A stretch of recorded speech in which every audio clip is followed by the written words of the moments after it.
ഏവർക്കും ഹാജാസ് ക്ലാസ്സസിലേക്ക് ഹൃദ്യമായ ഹാർദമായ സ്വാഗതം.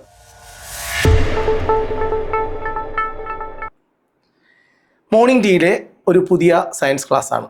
കഴിഞ്ഞ ദിവസവും നമ്മൾ ഫിസിക്സ് ആണ് നമ്മൾ ഡിസ്കസ് ചെയ്തത്. കെമിസ്ട്രി ഡിസ്കസ് ചെയ്തിട്ടുണ്ടായിരുന്നു. അലൂമിനിയവും അതുപോലെ തന്നെ സോഡിയവും ഒക്കെ നമ്മൾ ക്ലാസ്സിനകത്ത് പറഞ്ഞിട്ടുണ്ടായിരുന്നു. ഇന്ന് നമ്മുടെ ചർച്ചാ വിഷയം ഒരു ചെറിയ ചായ കുടിക്കുന്നു, അതിനോടൊപ്പം ഒരു വലിയ അറിവ്. ഇന്ന് നമ്മൾ ഫിസിക്സിനകത്തെ ഡെൻസിറ്റി എന്ന് പറയുന്നൊരു കോൺസെപ്റ്റുമായി ബന്ധപ്പെട്ട് PSC ചോദിക്കുന്ന മുഴുവൻ കാര്യങ്ങളും SCRT ഒക്കെ അടക്കം എനിക്ക് അറിവുള്ളതെല്ലാം നിങ്ങൾക്ക് പറഞ്ഞു തരാൻ പോവുകയാണ്. അപ്പോൾ ഡെൻസിറ്റിയുടെ ക്ലാസ്സിലേക്ക് ഹൃദ്യമായ സ്വാഗതം. അതൊക്കെ പോട്ടെ, എല്ലാവരും മോർണിംഗ് ടീ നന്നായിട്ട് ആസ്വദിക്കുന്നുണ്ടോ? മോർണിംഗ് ടീ എങ്ങനെ തോന്നുന്നു നിങ്ങൾക്ക് ഗുണപ്രദമാണോ അതോ മോർണിംഗ് ടീ സ്റ്റോപ്പ് ചെയ്യണോ? നിങ്ങളുടെ കമൻറ്റുകൾ രേഖപ്പെടുത്തണം, അറിയിക്കണം. പ്രിയമുള്ളവരെ, ഏതൊരു പദാർത്ഥത്തിനും മാസ്സുണ്ട്. ഒരു പദാർത്ഥത്തിൻ്റെ മാസ് എന്ന് പറഞ്ഞാൽ മലയാളം പിണ്ഡം എന്നാണ്. ഒരു പദാർത്ഥത്തിൻ്റെ മാസും അതിൻ്റെ വ്യാപ്തവും തമ്മിലുള്ള അനുപാതത്തെയാണ് നമ്മൾ സാന്ദ്രത അല്ലെങ്കിൽ ഡെൻസിറ്റി എന്ന് വിളിക്കുന്നത്. ഒരു പദാർത്ഥത്തിൻ്റെ മാസിനെ ആ പദാർത്ഥത്തിൻ്റെ വ്യാപ്തം കൊണ്ട് ഡിവൈഡ് ചെയ്താൽ കിട്ടുന്ന ഉത്തരം എന്താണോ അതിനെയാണ് നമ്മൾ എന്ത് വിളിക്കുന്നത്? ഡെൻസിറ്റി അല്ലെങ്കിൽ സാന്ദ്രത എന്ന് പറയുന്നത്. എപ്പോഴും സ്റ്റേറ്റ്മെൻറ്റ് വൈസായിട്ട് ചോദിക്കും, ഒരു പദാർത്ഥത്തിൻ്റെ സാന്ദ്രത എപ്പോഴും കോൺസ്റ്റൻ്റ് ആയിരിക്കും. ഒരു പദാർത്ഥത്തിൻ്റെ സാന്ദ്രത എല്ലായ്പ്പോഴും കോൺസ്റ്റൻ്റ് ആയിരിക്കും. അപ്പോൾ ആ ഒരു പോയിന്റ് മറക്കരുത്. ഒരു പദാർത്ഥത്തിൻ്റെ സാന്ദ്രത വ്യത്യാസപ്പെടില്ല. ഒരു പദാർത്ഥത്തിൻ്റെ അല്ലെങ്കിൽ ഒരു വസ്തുവിൻ്റെ സാന്ദ്രത സ്ഥിരമായിരിക്കും. ഇനി ഒരു പദാർത്ഥത്തിന് ഏറ്റവും കൂടുതൽ അല്ലെങ്കിൽ പദാർത്ഥങ്ങൾക്ക് ഏറ്റവും കൂടുതൽ സാന്ദ്രത ഉള്ളത് ഏത് അവസ്ഥയിലാണ്? ഉത്തരം നമ്മൾ പറയണം, അത് ഖരാവസ്ഥയിലാണ്, സോളിഡ് ആയിരിക്കുമ്പോഴാണ്. സോളിഡ് ആയിട്ടുള്ള വസ്തുക്കൾക്കാണ് കൂടുതൽ ഡെൻസിറ്റി ഉള്ളത്. ഏറ്റവും കുറവ് ഡെൻസിറ്റി വാതകാവസ്ഥയിലാണ്, ഗേഷ്യസ് സ്റ്റേറ്റിലാണ് ഏറ്റവും കുറവ് ഡെൻസിറ്റി അനുഭവപ്പെടുന്നത്. അപ്പോൾ ഒരു പദാർത്ഥത്തിൻ്റെ മാസിനെ അതിൻ്റെ വ്യാപ്തം കൊണ്ട് ഡിവൈഡ് ചെയ്യുമ്പോൾ കിട്ടുന്ന ഉത്തരമാണ് ഡെൻസിറ്റി എന്ന് പറയുന്നത്, സാന്ദ്രത എന്ന് പറയുന്നത്. സാന്ദ്രത കണ്ടുപിടിക്കാൻ മാസിനെ നമ്മൾ വോളിയം കൊണ്ട് ഡിവൈഡ് ചെയ്യും.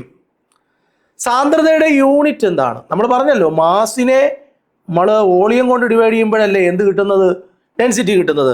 മാസിൻ്റെ യൂണിറ്റ് എന്താണ്? ഗ്രാം ആണ്. വോളിയത്തിൻ്റെ യൂണിറ്റ് എന്താണ്? സെൻറ്റിമീറ്റർ ക്യൂബാണ്. അപ്പോൾ യൂണിറ്റ് എന്താവണം? ഗ്രാം പെർ സെൻറ്റിമീറ്റർ ക്യൂബ് ആവണം.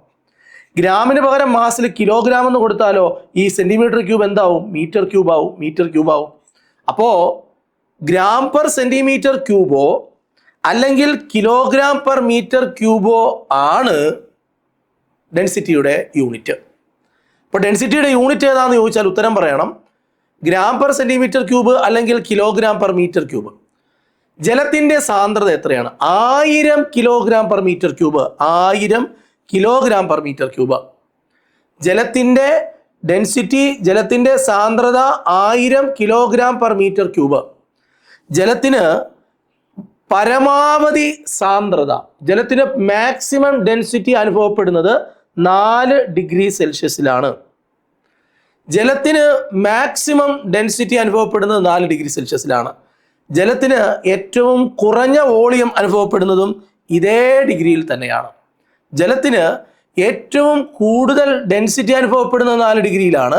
ഏറ്റവും കുറഞ്ഞ വോളിയം അനുഭവപ്പെടുന്നതും അതേ ഡിഗ്രിയിൽ തന്നെയാണ്. ഓക്കെ, അപ്പോൾ ഡെൻസിറ്റി എന്താണ് എന്ന് വ്യക്തമായിട്ട് നമുക്ക് മനസ്സിലായി. ഡെൻസിറ്റിയുടെ യൂണിറ്റും മനസ്സിലായി. നമുക്ക് നമ്മുടെ ഡെയിലി ലൈഫിൽ നമുക്കറിയാം, നമ്മൾ കണ്ടിട്ടുണ്ട്, പരിചയപ്പെട്ടിട്ടുണ്ട്, അനുഭവപ്പെട്ടിട്ടുണ്ട്. ചില പദാർത്ഥങ്ങൾ വെള്ളത്തിലേക്ക് താന്നു പോകുന്നു, മുങ്ങിത്താഴുന്നു. എന്തുകൊണ്ടായിരിക്കാം?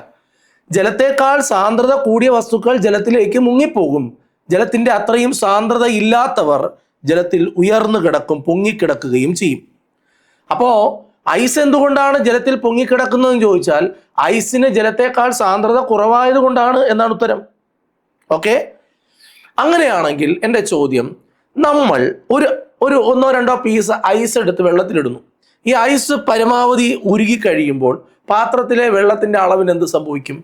ചില കുട്ടികൾ പറയും വെള്ളത്തിൻ്റെ അളവ് കൂടും, ചില ആൾക്കാർ കുറയും എന്ന് പറയുന്ന വിരളമായ ആൾക്കാരും ഉണ്ടാവാം. പക്ഷെ ഉത്തരം മാറ്റമില്ല. വെള്ളത്തിൻ്റെ അളവ് അങ്ങനെ തന്നെ നിൽക്കും. ഐസ് ഇട്ടു, ഐസ് ഉരുകി കഴിയുമ്പോൾ വെള്ളത്തിൻ്റെ അളവിൽ എന്ത് വ്യത്യാസം വരും? വെള്ളത്തിൻ്റെ അളവിൽ യാതൊരു വ്യത്യാസവും വരില്ല. വെള്ളത്തിൻ്റെ അളവിൽ യാതൊരു വ്യത്യാസവും വരില്ല. ഓക്കെ, നമുക്ക് നീന്താൻ അറിയാവുന്ന വ്യക്തികളെ സംബന്ധിച്ചിടത്തോളം അറിയാവുന്ന ഒരു കാര്യം, കടൽ ജലത്തിൽ നീന്താൻ എളുപ്പമാണ്, ശുദ്ധജലത്തേക്കാൾ എളുപ്പമാണ്. എന്തുകൊണ്ടാണ്? കടൽ ജലത്തിൻ്റെ സാന്ദ്രത കൂടുതലാണ്, അതുകൊണ്ട് പൊങ്ങിക്കിടക്കും എന്നൊരു പ്രത്യേകത കൂടിയുണ്ട്. കടൽ ജലത്തിൽ ശുദ്ധജലത്തേക്കാൾ എളുപ്പത്തിൽ നീന്താൻ കഴിയുന്നതിൻ്റെ കാരണം കടൽ ജലത്തിൻ്റെ അകത്ത് സോഡിയം ക്ലോറൈഡ് എന്ന് പറയുന്ന ഒരു സൊല്യൂട്ട് ഉണ്ട്, NaCl.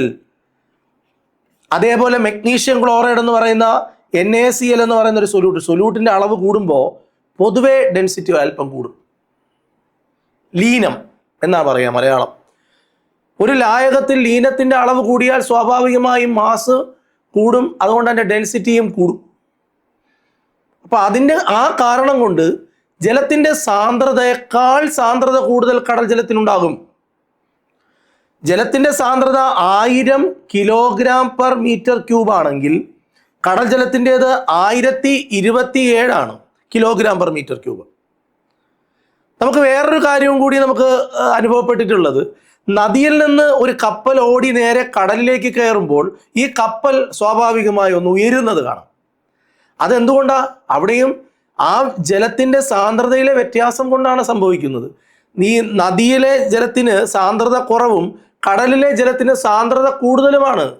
അതുകൊണ്ട് കടലിൽ നമ്മൾ നദിയിൽ പോയി വീണ് കഴിഞ്ഞാൽ നമ്മൾ താന്നു പോകും, കടലിൽ പൊങ്ങിക്കിടക്കാൻ സാധ്യതയുണ്ട്. അതുകൊണ്ട് നീന്താൻ എളുപ്പമാണ്. നമ്മൾ സാധാരണ ഒരു സ്വിമ്മിംഗ് പൂളിൽ പോയി നീന്തുമ്പോൾ താന്നു പോകുമോ എന്നുള്ളൊരു പേടിയുണ്ട്, അല്ലേ? ഉണ്ട്. എന്നാൽ കടൽ ജലത്തിൽ ആ പേടി വേണ്ട, കാരണം ജലത്തിനൊരു സാന്ദ്രത കൂടുതലാണ്, ഒരു സാന്ദ്രതയുണ്ട്. അതുകൊണ്ട് നമ്മൾ പൊങ്ങിക്കിടക്കാനാണ് സാധ്യത. അപ്പോൾ കപ്പലും കടൽ ജലത്തിൽ പൊങ്ങിക്കിടക്കാനുള്ളൊരു കാരണം എന്ന് പറയുന്നത് കടൽ ജലത്തിൻ്റെ സാന്ദ്രതയാണ്. കടൽ ജലത്തിൻ്റെ സാന്ദ്രത 1027 kg/m³ ഇനി പെട്രോൾ കത്തുമ്പോൾ ജലം ഉപയോഗിച്ച് ചില ആൾക്കാർ അണയ്ക്കാൻ ശ്രമിക്കാറുണ്ട്. പെട്രോൾ കത്തുമ്പോൾ ജലം ഉപയോഗിച്ച് അണയ്ക്കരുത്, തീ കെടുത്തരുത്. കാരണം ജലത്തേക്കാൾ പെട്രോളിന് സാന്ദ്രത കുറവാണ്. ജലത്തേക്കാൾ പെട്രോളിന് സാന്ദ്രത കുറവാണ്. അപ്പോൾ പെട്രോൾ കത്തുമ്പോൾ ജലം ഉപയോഗിച്ച് അത് കെടുത്തരുത് എന്ന് പറയുന്നതിൻ്റെ കാരണം പെട്രോളിന് സാന്ദ്രത ജലത്തേക്കാൾ കുറവായതുകൊണ്ടാണ്. ഏതൊരു വസ്തുവിൻ്റെയും സാന്ദ്രതയെ നമ്മൾ ജലത്തിൻ്റെ സാന്ദ്രതയുമായി തട്ടിച്ചു നോക്കും, ഒരു അനുപാതം നോക്കും. ഒരു വസ്തുവിൻ്റെ സാന്ദ്രതയെ ജലത്തിൻ്റെ സാന്ദ്രത കൊണ്ട് ഡിവൈഡ് ചെയ്യുമ്പോൾ കിട്ടുന്നത് എന്താണോ അതിനെ നമ്മൾ വിളിക്കുന്ന പേരാണ് റിലേറ്റീവ് ഡെൻസിറ്റി എന്ന് പറയും.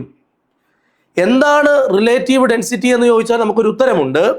എന്താണ് ആപേക്ഷിക സാന്ദ്രത എന്ന് ചോദിച്ചാൽ ഒരു വസ്തുവിൻ്റെ മാസ് ബൈ വോളിയമാണ് അതിൻ്റെ സാന്ദ്രത. ഒരു വസ്തുവിൻ്റെ സാന്ദ്രതയെ ജലത്തിൻ്റെ സാന്ദ്രതയെ കൊണ്ട് ഡിവൈഡ് ചെയ്യുമ്പോൾ, ജലം ഒരു റെഫറൻസ് ആണ്, ജലത്തിൻ്റെ സാന്ദ്രത കൊണ്ട് ഡിവൈഡ് ചെയ്യുമ്പോൾ കിട്ടുന്ന ഉത്തരത്തെ നമ്മൾ റിലേറ്റീവ് ഡെൻസിറ്റി അല്ലെങ്കിൽ ആപേക്ഷിക സാന്ദ്രത എന്ന് പറയും. ഇങ്ങനെ ദ്രാവകങ്ങളുടെ ആപേക്ഷിക സാന്ദ്രത അളക്കാൻ ഉപയോഗിക്കുന്ന ഉപകരണത്തിൻ്റെ പേരാണ് ഹൈഡ്രോമീറ്റർ. ദ്രാവകങ്ങളുടെ ആപേക്ഷിക സാന്ദ്രത അളക്കാൻ ഉപയോഗിക്കുന്ന ഉപകരണമാണ് ഹൈഡ്രോമീറ്റർ. എന്നാൽ വസ്തുക്കളുടെ ആപേക്ഷിക സാന്ദ്രത അളക്കാൻ, ആപേക്ഷിക ആർദ്രത അളക്കാൻ ഉപയോഗിക്കുന്ന ഉപകരണമാണ് ഹൈഗ്രോമീറ്റർ. വസ്തുക്കളുടെ ആപേക്ഷിക ആർദ്രത അളക്കാൻ ഉപയോഗിക്കുന്ന, സാന്ദ്രത വേറെ, ആർദ്രത, അവിടെ ആർദ്രത എന്നാണ് കൊടുത്തിരിക്കുന്നത് കേട്ടോ, അത് ഓർമ്മിച്ച് വെക്കണം. ഏറ്റവും സാന്ദ്രത കൂടിയ ദ്രാവകം ഏത് എന്ന് ചോദിച്ചാൽ ഉത്തരം പറയണം, മെർക്കുറിയാണ്. മെർക്കുറിയുടെ വാല്യൂ ഡെൻസിറ്റി 13.6 ആണ്. ഏറ്റവും സാന്ദ്രത കൂടിയ ദ്രാവകം ഏതാന്ന് ചോദിച്ചാൽ മെർക്കുറി എന്ന് പറയണം. പാലിൻ്റെ പരിശുദ്ധി എപ്പോഴും അതിൻ്റെ ഡെൻസിറ്റിയെ ഡിപ്പെൻഡ് ചെയ്തിരിക്കും. നിങ്ങൾ ഈ പാലിൻ്റെയൊക്കെ ബൂത്തുകളിൽ, അല്ലേ, പാല് കളക്ട് ചെയ്യുന്ന സ്ഥലത്ത്, അല്ലേ, അവിടെ നമ്മൾ പാല്, ഈ പശുവിൻ്റെ പാല് കറന്ന് നമ്മൾ നേരെ അവിടെ കൊണ്ടുവന്ന് കൊടുക്കുമ്പോൾ അവർ ലാക്ടോമീറ്റർ വെച്ച് ചെക്ക് ചെയ്യും. ഡെൻസിറ്റിയാണ് ചെക്ക് ചെയ്യുന്നത്. ഡെൻസിറ്റി ചെക്ക് ചെയ്തിട്ടാണ് അവർ നിങ്ങൾ അതിനകത്ത് വെള്ളം ഒഴിച്ചിട്ടുണ്ടോ, വെള്ളം ഒഴിച്ചിട്ടില്ലയോ എന്നൊക്കെ തീരുമാനിക്കുന്നത്. അങ്ങനെയാണ്. അപ്പോൾ അത് പാലിൻ്റെ പരിശുദ്ധി അളക്കുന്ന ഉപകരണം ഏതാണെന്ന് ചോദിച്ചാൽ ഉത്തരം പറയണം ലാക്ടോമീറ്റർ എന്ന് ഉത്തരം പറയണം. ഡെൻസിറ്റി ആയിരുന്നു നമ്മുടെ ഇന്നത്തെ ചായയോടൊപ്പമുള്ള ചർച്ചാ വിഷയം. ഡെൻസിറ്റിയെക്കുറിച്ച് കുറച്ച് കാര്യങ്ങൾ നിങ്ങൾക്ക് മനസ്സിലാക്കാൻ കഴിഞ്ഞു. ഡെൻസിറ്റിയെക്കുറിച്ചുള്ള മുഴുവൻ ചോദ്യങ്ങളും ഈ ഒരു ക്ലാസ്സിൽ തന്നെ ഉണ്ടാകും. അപ്പോൾ മറ്റൊരു മോർണിംഗ് ടീയിൽ മറ്റൊരു അറിവുമായി ഞാൻ വീണ്ടും വരും. അപ്പോൾ നമുക്ക് വീണ്ടും കാണാം. Bye bye.